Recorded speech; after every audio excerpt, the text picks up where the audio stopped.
তো আমরা সত্যনারায়ণ সুইট থেকে মিষ্টিগুলো নিয়ে চলে এসেছি। তো দুটো মিষ্টি ওখানে খেয়ে আসলাম। বাপের জন্মে এত দামি মিষ্টি কোনোদিন খাইনি আমি। এই মিষ্টিটার দাম, এটাকে বলছে ক্ষীর চমচম না যাই হোক কিছু একটা নাম। তো এর দাম হচ্ছে 15 টাকা। ভালো এগুলো ঠিক আছে নর্মালি। তো আমরা যেটা খেলাম সেটার দাম হচ্ছে 30 টাকা করে। তো বন্ধুরা, বাপের জন্মে প্রথম 30 টাকাওয়ালা মিষ্টি খেলাম। তবে খারাপ ছিল না মিষ্টিটা, তবে এতটাও দাম না যে 30 টাকা হতে পারে ওর দাম।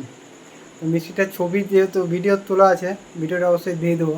তো তোমরা দেখে বলো যে এই মিষ্টিটা 30 টাকা দাম হতে পারে কিনা।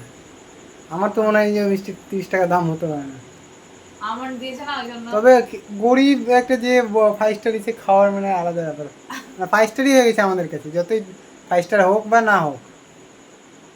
6 টাকা দামের মিষ্টি খেয়ে অভ্যাস, 7 টাকা, সরি 7 টাকা দামের, সেখানে 30 টাকা দামের মিষ্টি খাচ্ছি, অকাশে বাহার। তো মানুষ ট্রেন্ডিংয়ে বলে সব কিছুই খেতে রাজি, তাতে যতই টাকা লাগুক না কেন ট্রেন্ডিংয়ে চলতে গেলে।